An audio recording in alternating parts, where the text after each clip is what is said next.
Good morning, good afternoon, good evening friends.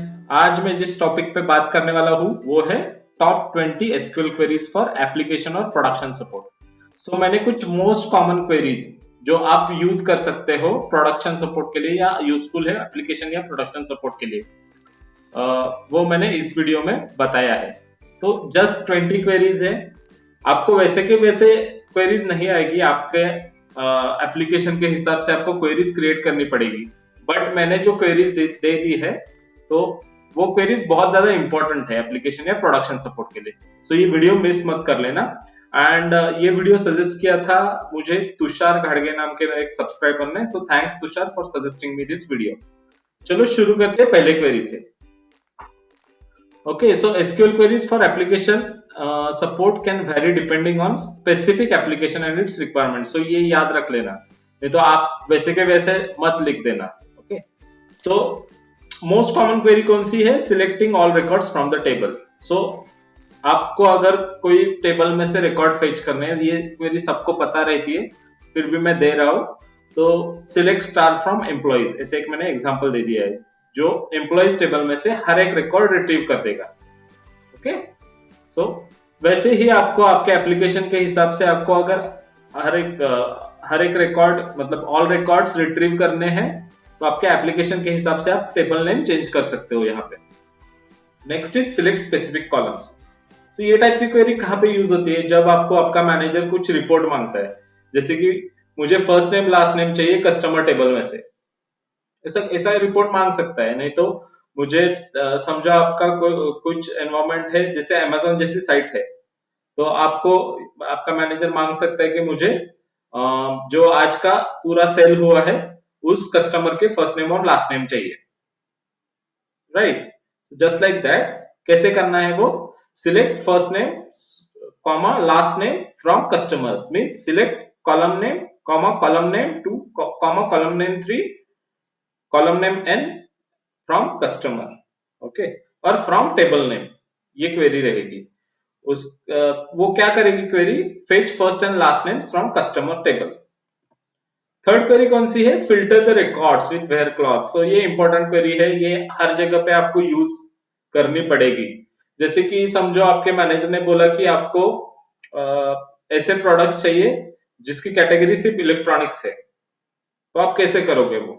तो select product name, जो हम ऊपर वाला यूज कर रहे हैं specific column, select product name, price from products. Products ये एक टेबल का नाम है, वैसे आपके एनवायरमेंट के हिसाब से टेबल का नाम आपके यहाँ पे मिलेगा आपको, where category is equal to electronics. Okay, वो सिंगल कोट में दिया है, देखो इलेक्ट्रॉनिक्स, वैसे ही लिखना है आपको। ये क्या करता है? रिकॉर्ड फिल्टर करता है। ये क्या फेच करेगा? Product name and price fetch करेगा जिसकी कैटेगरी इलेक्ट्रॉनिक्स है, सिर्फ इलेक्ट्रॉनिक्स की कैटेगरी के प्रोडक्ट नेम और प्राइस फेच करेगा। Okay, next is sorting record, ये भी इंपॉर्टेंट है। रिकॉर्ड सॉर्ट करने के लिए क्या यूज करते हो आप? एस्क और डेस्क। ओके, यहाँ पे डिसेंडिंग ऑर्डर पे सॉर्टिंग किया है। जैसे समझो आपके मैनेजर ने पूछा आपको list the product sorted by price in descending order. Descending order में आपको चाहिए, आपने देखा होगा अमेजोन की वेबसाइट के ऊपर एक सॉर्ट नाम का एक ये रहता है, प्रॉपर चेकबॉक्स रहता है। तो आप जब उस पर क्लिक करते हो, नॉट चेकबॉक्स बट एक बटन टाइप रहता है, तो उस पर आप क्लिक करते हो तो वो आपका प्रोडक्ट प्राइस के हिसाब से सॉर्ट होता है। तो वो क्या होता है? बैकएंड में ये क्वेरी रन करती है एप्लीकेशन साइड इस टाइप की। ओके, कैसे करोगे आप? Select product name comma price from products table. यहाँ पे आपको एक यूज करना है order by. Order by is important for sorting. Order by price, और आपको किस इसमें चाहिए? डिसेंडिंग ऑर्डर में। किस ऑर्डर में चाहिए? डिसेंडिंग ऑर्डर में। Order by price desk. Okay, simple है, सिंपल। ये आप सब क्वेरीज के फॉर्मेट याद रखोगे ना, तो आप इजीली जॉब कर सकते हो एप्लीकेशन या प्रोडक्शन सपोर्ट का। Okay, next is count rows. Rows count ये भी आता है आपको। आपको समझो कितने ऑर्डर्स आज के दिन में हुए हैं, वो बोल दो। ऐसे किया, मैनेजर ने पूछा, तो कैसे करोगे? आपको यूज करना है काउंट फंक्शन। जैसे कि select count star from orders where date is equal to sysdate, मतलब आज के दिन की आपने दे दी। तो कर सकते हो। ओके, सो ये एग्जांपल क्या दे देगा, ये एग्जांपल काउंट करेगा total number of orders from orders table. Okay, next example is about aggregate functions. There are few aggregate functions that you require to use, like average. Okay, so समझो आपको एक ऐसे question आ गया कि employ की average salary कितनी है जिसका डिपार्टमेंट नेम आईटी है, कैसे करोगे? So select AVG in bracket salary is the column name from table employees. Okay, where आपको डिपार्टमेंट कौन सा चाहिए, IT, department name is equal to IT. Okay, ये क्या करेगा स्टेटमेंट, एवरेज सैलरी दे देगा आईटी डिपार्टमेंट के लोगों की। Got it, simple. Next is joins table. So ये बहुत इंपॉर्टेंट है, जॉइंस आना चाहिए आपको as a application support engineer हो, आप अगर फ्रेशर भी हो तो भी जॉइंस आना चाहिए, ये इंपॉर्टेंट है। ओके, सो कैसे करोगे, यहाँ पे क्या किया है, customers table and orders table join किया है। समझो आपको ऐसे क्वेश्चन पूछा कि retrieve the customer names and their corresponding order dates by joining the customers and orders table. मतलब आपको क्या चाहिए, कस्टमर के नाम चाहिए और उस कस्टमर ने कौन से डेट पे ऑर्डर किया है कुछ, वो चाहिए। वो आप कैसे करोगे? सो इसके सिंटैक्स से ज्वाइन के बहुत सारे टाइप्स रहते हैं, जैसे कि इनर ज्वाइन रहता है, लेफ्ट आउटर ज्वाइन रहता है, right outer join, full outer join, partition join रहता है। ओके, तो इस केस में हम यूज करें इनर ज्वाइन। सो इनर ज्वाइन के लिए क्या यूज करते हैं, इनर ज्वाइन नाम का एक स्टेटमेंट यूज करते हैं। ओके, सो कैसे करोगे आप, select customer dot first name, ये क्या है, एलियास। कस्टमर क्या है, कस्टमर का टेबल है, आप एलियास भी दे सकते हो, वो टेबल नेम दिया है डायरेक्ट उन्होंने। सिलेक्ट कस्टमर मतलब table name dot column name, कौन से टेबल से फर्स्ट नेम आप फेच कर रहे हो उसका नाम, डॉट उसका column name, then orders dot order date, मतलब सेकंड टेबल जो रहेगा जिसपे आप ज्वाइन कर रहे हो वो टेबल का नाम, dot order date from customers. Okay, ये क्या हुआ, कस्टमर्स टेबल हुआ, बट आपको क्या चाहिए, ऑर्डर्स टेबल से भी चाहिए, तो हमने क्या लगाया, inner join, orders on statement, किसके क्या कंडीशन रहेगी इनर ज्वाइन की, नहीं तो आप कंडीशन नहीं दे दोगे तो वो कार्टेशियन ज्वाइन रहेगा। Customers dot customer ID is equal to orders dot customer ID, मतलब कस्टमर टेबल में से कस्टमर आईडी जो मैच करना है ऑर्डर्स टेबल में से कस्टमर आईडी, मतलब आपको क्या मिलेगा, कस्टमर का पहला नाम मिलेगा, ऑर्डर का डेट मिलेगा। Okay, simple. नेक्स्ट सब क्वेरीज आपको आनी चाहिए एज एप्लीकेशन सपोर्ट इंजीनियर। सब क्वेरीज कैसे यूज करते हैं, मतलब उसको एक ऑपरेटर्स यूज करते हैं कुछ, जैसे कि इन हो गया, एंड हो गया, एनी हो गया, ऐसे ऑपरेटर्स यूज करते हैं। जैसे कि समझो आपको अगर क्वेश्चन आ गया कि get the product name in clothing category using सब क्वेरी, मतलब आप ये ज्वाइन से भी कर सकते हो या सब क्वेरी से कर सकते हो, आप देख लो कैसे करना है आपको। ठीक है, सो कैसे होगा ये, select product name from products, मतलब आपको क्या चाहिए, प्रोडक्ट के नाम चाहिए, वो कौन से टेबल से आता है, प्रोडक्ट टेबल से आता है। वेयर कैटेगरी आईडी इन, आपको कौन से कैटेगरी का चाहिए, क्लोथिंग कैटेगरी का चाहिए, तो क्लोथिंग कैटेगरी का ये जो कॉलम है कैटेगरी आईडी, वो प्रेजेंट नहीं है प्रोडक्ट्स टेबल में, वो प्रेजेंट कहां पे है, कैटेगरीज टेबल में। So category ID in, select category ID from categories. Okay, वो कैटेगरी टेबल में है, where category name is equal to clothing.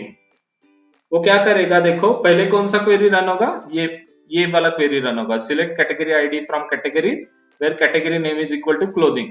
So category ID यहाँ पे आ गया इस ब्रैकेट में, समझो 3-4 रिकॉर्ड्स आ गए, तो वो इस ब्रैकेट में है, वो इन करने आपको कहाँ पे, यहाँ पे कैटेगरी आईडी में। ओके, सो ये वेयर कंडीशन में कैटेगरी आईडीज ऑल आ गए, तो उसके प्रोडक्ट नेम फेच करेगा प्रोडक्ट्स टेबल में से। Simple, got it. तो सब क्वेरीज आपको आनी चाहिए। Then update record, so in few cases आप अगर टेस्टिंग एनवायरनमेंट पे काम कर रहे हो, डेवलपमेंट एनवायरनमेंट पे काम कर रहे हो, तो आपको अपडेट करना आना चाहिए, अपडेट क्वेरी पता रहनी चाहिए। ओके, सो समझो कि आपको ऐसे सिनेरियो मिल गया कि एम्प्लॉय की सैलरी 10% से बढ़ाओ सैलरी टेबल में से, वो आप कैसे करोगे? सो वो ऐसे करोगे, अपडेट एम्प्लॉइज, एम्प्लॉइज मतलब क्या है, टेबल नेम है, set salary is equal to, मतलब क्या किया है यहाँ पे, एम्प्लॉय टेबल में से सैलरी सेट करनी है आपको, सैलरी इंटू 1.1, सैलरी इंटू 1.1 मतलब क्या, 10% बढ़ा दिया है, ओके। अगर 10% घटानी घटानी होगी तो सैलरी इंटू 0.9 रहता वहां पे, okay.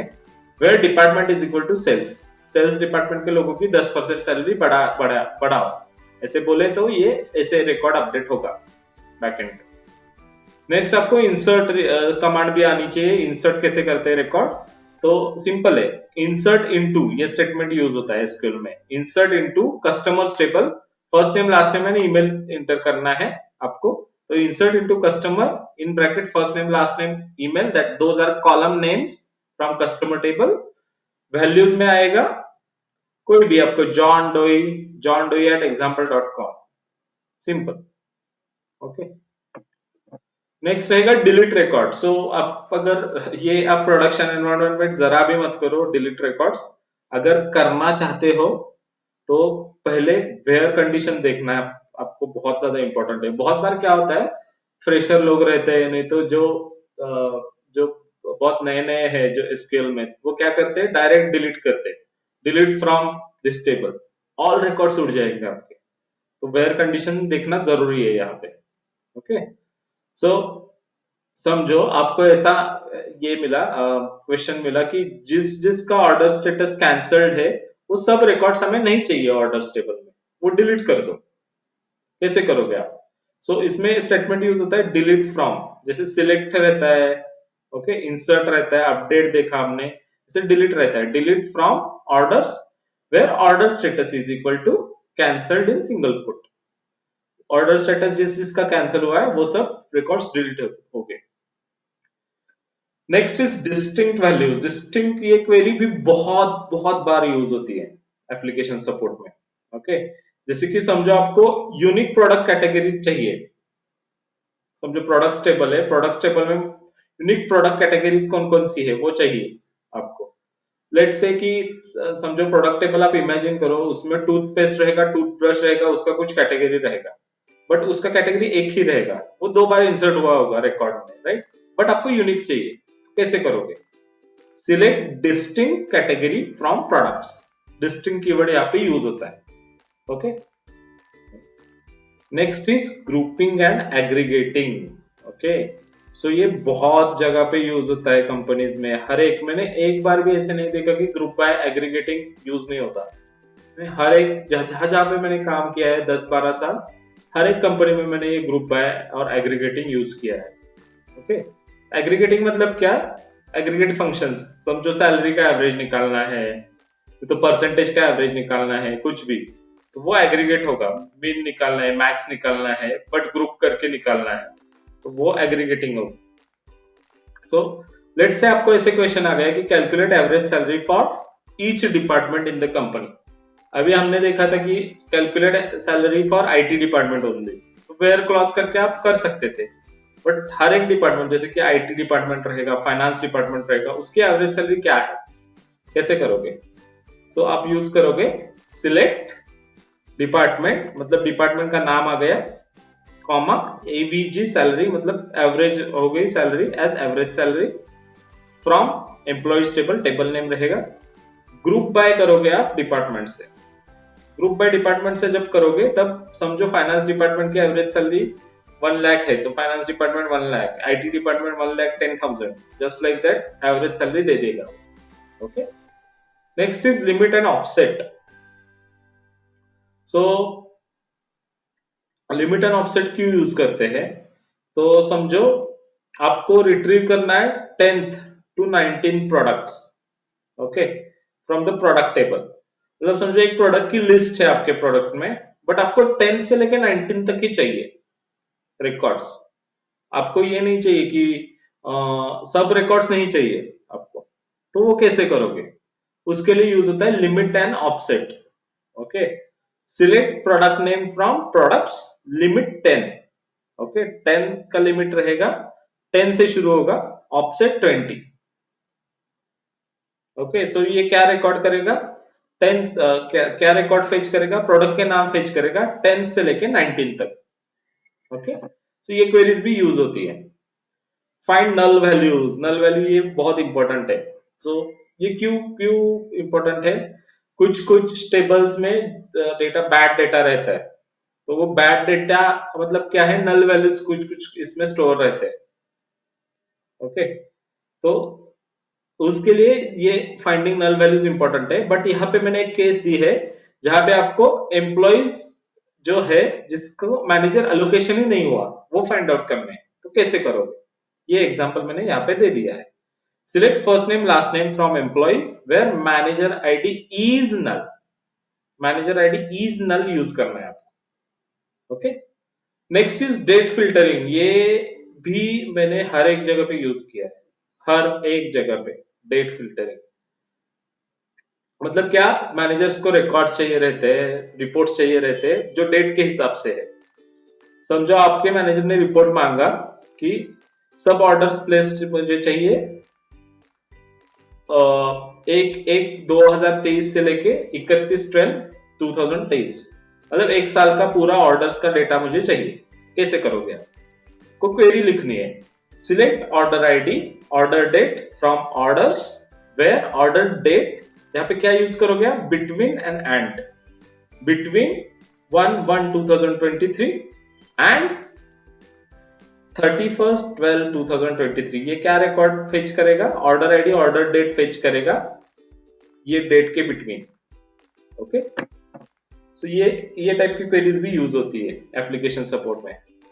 Next is case statement, case statement भी यूज होता है जहां पे जैसे आपको चाहिए कि categorize the product as expensive और affordable based on their prices.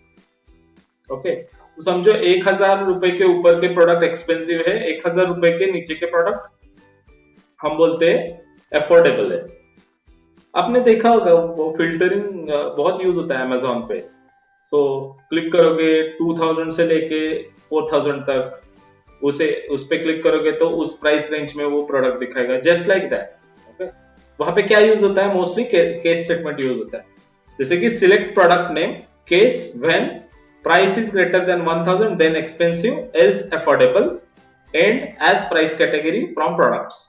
Okay, तो ये क्या करेगा, प्रोडक्ट प्रोडक्ट नेम डिस्प्ले करेगा, जो एक्सपेंसिव है जिसका प्राइस 1000 से ऊपर है उसको एक्सपेंसिव बोलेगा, 1000 से नीचे है उसको अफोर्डेबल बोलेगा। देन कॉन्केटेनेट स्ट्रिंग्स, ये भी कई बार यूज होता है, जैसे कि समझो आपको कंबाइन करना है first name last name from employees table, concat operator use करोगे आप, कॉन्कैट फंक्शन यूज करोगे, select concat first name space दिया है मैंने, last name as full name from employees, simple. Okay, next is top N records, आपको अगर top N records चाहिए, top 5 records चाहिए, मोस्ट एक्सपेंसिव प्रोडक्ट्स चाहिए आपको जो टॉप 5 है प्रोडक्ट्स टेबल में से, कैसे करोगे आप, तो उसके लिए क्वेरी रहेगी select product name price from products order by price desk, मतलब क्या किया मैंने, डिसेंडिंग ऑर्डर पे मैंने प्राइस का ऑर्डर कर दिया, डिसेंडिंग ऑर्डर के प्राइस से प्रोडक्ट का ऑर्डर कर दिया मैंने। डिसेंडिंग मतलब समझो 1500 रुपए का पहला प्रोडक्ट है, देन 1400, देन 1300, 1200, 1000, ऐसे डिसेंडिंग ऑर्डर में मैंने प्रोडक्ट लगा दिया। ओके, और मैं क्या कर रहा हूं उसके बाद, लिमिट 5 ये यूज कर रहा हूं। लिमिट 5 क्या करता है, पहले 5 प्रोडक्ट ही दिखाएगा, 1 2 3 4 5, simple. Next is backup and recover data, so उसके लिए आपको एडमिनिस्ट्रेटिव प्रिविलेजेस चाहिए ही चाहिए। ओके, एडमिनिस्ट्रेटिव प्रिविलेजेस नहीं होगे तो आप बैकअप और रिकवर नहीं कर सकते, डेटा बैकअप नहीं ले सकते, डेटा रिस्टोर नहीं कर सकते। सो उसके लिए कमांड क्या है, backup database DB name to backup file dot BAK file dot BAK रहती है बैकअप के लिए। ओके, ये याद रखना, backup database DB name to backup file dot BAK। Second is restoring database, restore database DB name from backup file dot BAK, so ये restore के लिए है। सो ये क्यों यूज होता है, perform backup and restore, sometimes application support या production support engineer के लिए एक्सेस रहता है तो ये यूज होता है, नहीं तो ऊपर के 19 क्वेरीज तो यूज होते ही होते हैं 100%. Okay. So these are the queries cover wide range of scenario that application support might need to encounter in various industries. Okay. So ये आप मत समझो कि ऐसे ही queries आपको रन करनी पड़ेगी, बट ये आप रेफरेंस पॉइंट करके यूज कर सकते हो queries. Okay. Remember to adapt and modify them according to the specific database schema and your application requirements. ये आप समझ लेना. Okay. सो होप आपको ये वीडियो पसंद आया होगा. ये क्वेरीज आपको अगर पीडीएफ फॉर्म में चाहिए तो मुझे complexsql@gmail.com पे मेल कर देना. But condition is to subscribe the channel. If you like this video please subscribe the channel, click on bell icon. आपको ऐसे बहुत सारे नए नए वीडियोस में बना रहा हूँ, नया नया डेटा कंटेंट बना रहा हूँ जो आपके लिए बहुत इंपॉर्टेंट होगा. So thanks for staying till end for this video. Cheers.